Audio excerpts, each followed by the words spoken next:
बिस्मिल्लाहिर्रहमानिर्रहीम अस्सलातु वस्सलामु अलैका या रसूल अल्लाह। अल्लाह ताला सूरतुल अनआम में इरशाद फरमाता है, व इन कान कबुर अलैका इअरादुहुम फ़इन इस्ततअत अन तबतग़िय नफ़क़न फ़िल अर्ज़ि अव सुल्लमन फ़िस समाइ फ़तअतियहुम बिआया वलौ शाअ अल्लाहु लजमअहुम अलल हुदा फ़ला तकूनन्न मिनल जाहिलीन। इन्नमा यस्तजीबुल्लज़ीना यस्मऊन वल मौता यबअसुहुमुल्लाहु सुम्मा इलैहि युरजऊन। और अगर उनका मुँह फेरना तुम पर शाक गुज़रा है तो अगर तुमसे हो सके तो ज़मीन में कोई सुरंग तलाश करो या आसमान में जीना, फिर उनके लिए निशानी ले आओ और अल्लाह चाहता तो उन्हें हिदायत पर इकट्ठा कर देता। तो ऐ सुनने वाले तो हरगिज़ नादान न बन, मानते तो वही हैं जो सुनते हैं, और इन मुर्दा दिलों को अल्लाह उठाएगा फिर इसकी तरफ हाके जाएंगे। नबी करीम सल्लल्लाहु ताला अलैहि वसल्लम को अल्लाह ताला ने रहमतल लिल आलमीन बनाकर दुनिया में मबऊस फरमाया।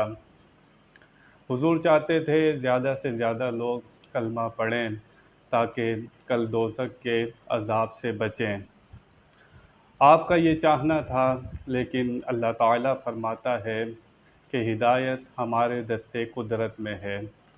अल्लाह ताला ने जिसके लिए हिदायत नहीं बनाई, नबी करीम सल्लल्लाहु ताला अलैहि वसल्लम ने उसे दी भी नहीं। पता ये चलता है कि हिदायत का खालिक, उसका पैदा करने वाला अल्लाह ताला है। नबी करीम सल्लल्लाहु ताला अलैहि वसल्लम उस हिदायत को तक़सीम करने वाले हैं।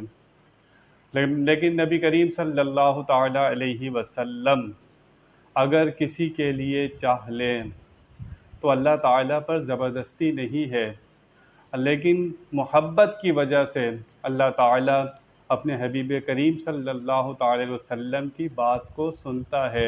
ऐसी बात नहीं है कि नबी करीम सल्लल्लाहु ताला अलैहि वसल्लम की अल्लाह की बारगाह में कोई सुनवाई नहीं है, इससे कोई ये नतीजा ना निकाले।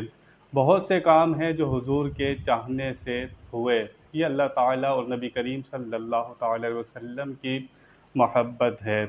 लेकिन अल्लाह ताला ने जिनके दिलों पर उनके आमाल के सबब, ज़िद के सबब मोहर लगा दी कि ये दिल हिदायत को कबूल नहीं करेंगे, तो अल्लाह फरमाता है आप कोई सी भी निशानी ले आएँ, ये मानने वाले नहीं हैं। हबीब से फरमा रहा है इनको हज़ार आप निशानियाँ दिखाएं, आपके मौजज़ात कितने मौजज़ात देख चुके हैं, उसके बावजूद भी ये ईमान नहीं लाते। अल्लाह फरमाता है ये काफिर चलते फिरते मुर्दे हैं। हालांकि वो आँखों से देखते थे, कानों से सुनते थे, उसके बावजूद अल्लाह फरमाता है ना ये देखते हैं ना सुनते हैं। ए हबीब ये अंधे बहरे हैं, ये आपकी बात कहाँ सुनेंगे। सुनते तो वो हैं जो आँख वाले होते हैं। ज़िंदगी क्या होती है? ज़िंदगी उसका नाम है कि जो नबी करीम सल्लल्लाहु अलैहि वसल्लम की अताअत फर्मा बरदारी में गुज़रे, जो उनका कलमा पढ़कर उन पर ईमान ले आता है वो ज़िंदा होता है। अल्लाह चलते फिरते काफिरों को मुर्दा कह रहा है, जो ईमान वाला कब्र में भी हो वो भी ज़िंदा होता है। उसका ताल्लुक़, ज़िंदा कौन है? जिसका ताल्लुक़ नबी करीम सल्लल्लाहु अलैहि वसल्लम से और अल्लाह ताला से जुड़ा हुआ है, वो शख्स ज़िंदा होता है। वो ज़मीन पर हो जब भी ज़िंदा होता है, ज़मीन के नीचे हो जब भी ज़िंदा होता है। काफिरों को अल्लाह चलते फिरते मुर्दा कह रहा है, क्यों मुर्दा हैं? ईमान को कबूल नहीं करते। अल्लाह ताला हमें हिदायत नसीब करे और हमेशा हिदायत पर ही रखे, ये हमेशा दुआ करते रहना चाहिए और सीधे रास्ते की दुआ मांगते रहना चाहिए। व आखिरु दावाना अनिल हम्दुलिल्लाहि रब्बिल आलमीन।